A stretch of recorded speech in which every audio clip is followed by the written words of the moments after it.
최근 축구 커뮤니티에서 화제가 되고 있는데요. 바로 엘리케 감독, 벤투 감독, 이영표 해설위원의 이강인을 향한 발언이 공통되고 있기 때문입니다. 전문가들의 눈은 정말 정확하고 똑같은 것 같은데요. 많은 팬들이 공감하며 지지하고 있는 그들의 발언. 어떤 이야기들이 있었는지 자세한 내용 살펴보겠습니다. 대한민국 축구 국가대표팀에서 활약 중인 이강인이 2세 연상의 두산그룹 5세 박상효와 열애설에 휩싸이며 화제입니다. 9일 디스패치는 이강인이 박진원 두산바켓 코리아 부회장의 딸 박상효와 열애 중이라고 보도했습니다. 박진원 부회장은 박용성 두산그룹 7대 회장의 장남으로 박 부회장의 딸인 박상효는 두산그룹 5세인 셈인데요. 매체는 두 사람이 프랑스 파리의 한 레스토랑에서 함께 저녁을 먹고 다정하게 어깨를 감싼 채 거리를 걷는 사진을 공개하기도 했습니다. 둘은 여느 커플들과 같이 한국에서도 데이트를 즐겼다며 지난 6월 이강인이 두산 홈 유니폼을 입고 친누나 박상효와 함께 잠실 야구장을 찾았다고 전했습니다. 두 사람은 이강인의 친누나가 파리의 한인 모임에서 박상효를 알게 돼 친해지면서 누나를 통해 올해 초 처음 만난 것으로 전해졌습니다. 박상효는 현재 프랑스에서 대학원을 다니고 있고 이강인은 프랑스 명문구단 파리 생제르맹에서 뛰고 있습니다. 이강인과 박상효의 지인은 매체의 여느 커플 데이트와 크게 다르지 않다. 맛집을 다니고 경기를 직관하고 커플 아이템으로 애정을 드러낸다고 귀띔했습니다. 또 두 사람은 절친들 사이에서는 이미 공식 커플로 통하는 것으로 전해졌습니다. 실제 발렌시아 유스 출신인 파블로 고살베스, 세사르 바나클로이 등이 박상효의 SNS를 팔로우 중인 것으로 파악됐습니다. 이에 이강인이 최근 SNS에 올렸던 게시물에도 관심이 쏠렸는데요.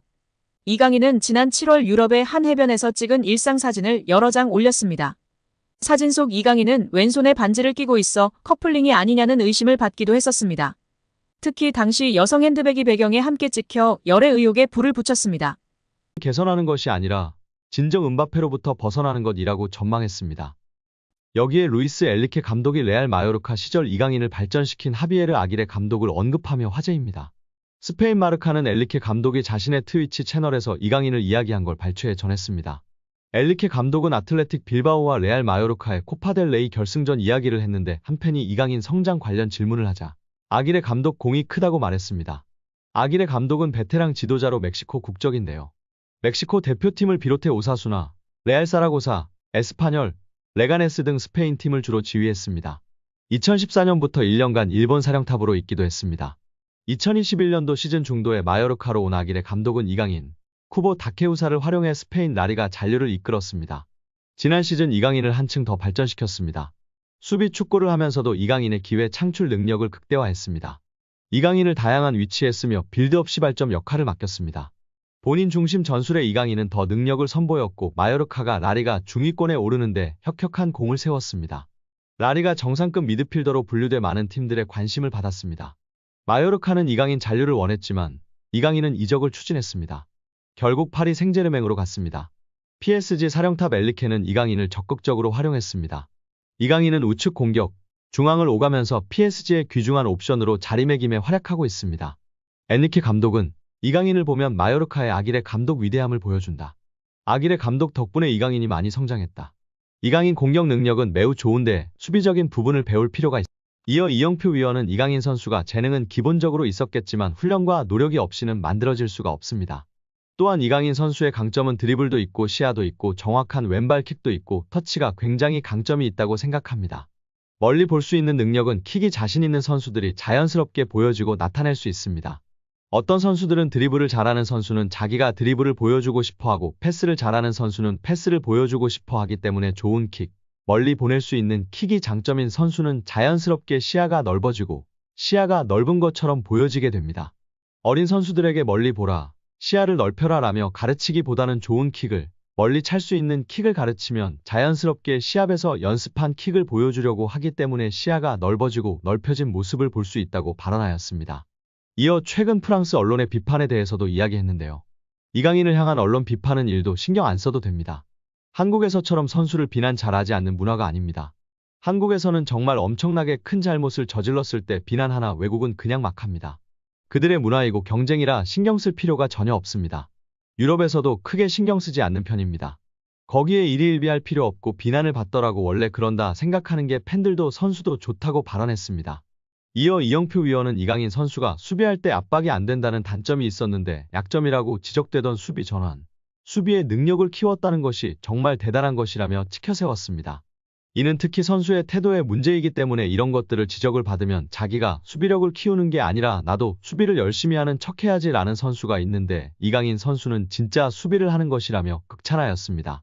특히 이런 태도를 갖고 있는 선수는 길게 선수 생활을 하고 겸손하기 때문에 대성하는 경우가 많다고 발언했습니다.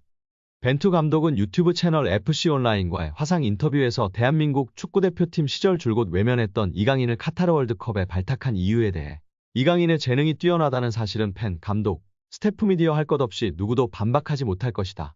하지만 우리 코치진은 그보다 많은 분석이 필요하다. 재능만으로 판단해선 안 된다. 이강인과 같은 열번 유형의 선수는 주로 공격만을 생각하고 수비를 고려하지 않는다며 솔직히 이강인을 월드컵 명단에 올린 건 월드컵 본선 직전이었다.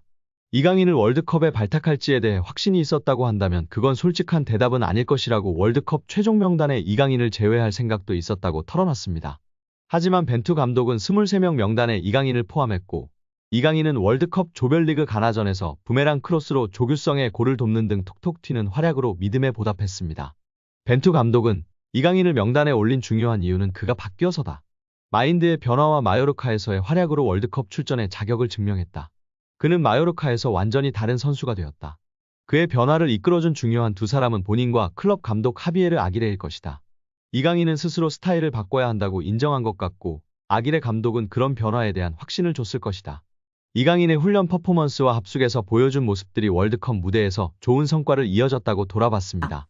현지 보도에 따르면 PSG는 지난달 익명의 PL 클럽으로부터 이강인에 대한 제안을 받았으나 이를 거절했습니다.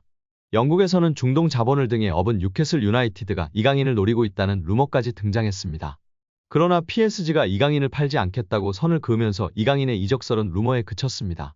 이어 김민재의 전 소속팀인 나폴리도 이강인과 연결됐습니다. PSG가 음바페의 대체자로 빅터 오시멘을 영입하려고 하는데 오시멘의 이적료가 워낙 비싸니 나폴리 측에서 먼저 지불 구조를 이적료와 선수로 바꿀 것을 제안했다는 내용이었습니다. 이 과정에서 나폴리는 PSG가 내놓을 트레이드 카드로 이강인을 지목했는데 PSG가 곧바로 협상을 접었습니다. 젊은 선수들을 중심으로 팀을 개편할 계획을 세운 PSG의 플랜에서 이강인이 어떤 입지를 갖고 있는지 알 수 있는 대목이었습니다. 최근에는 사우디아라비아에서 이강인에게 관심을 보이고 있다는 소식도 전해졌습니다. 심지어 일부 사우디아라비아 클럽들은 이강인을 리그 최고 연봉자로 만들 생각도 갖고 있다는 보도였습니다. 프랑스 매체 풋 메르카토의 산티 아우나는 일부 사우디아라비아 클럽들이 이강인을 영입하기 위해 PSG와 이강인에게 초대형 제안을 건넬 준비를 하고 있다며 상황을 지켜봐야 한다고 했습니다. 현재 사우디아라비아에서 뛰는 선수들 중 가장 높은 연봉을 받는 선수는 세계적인 슈퍼스타 크리스티아노 호날두로 만약 이강인이 이 제안을 수락할 경우 호날두가 받는 2억 유로 약 2,982억 원 수준의 연봉을 받을 수 있을 전망이지만 이제 막 B클럽에서 도전을 시작한 이강인이 사우디아라비아의 제안을 받아들일 것인지는 미지수입니다.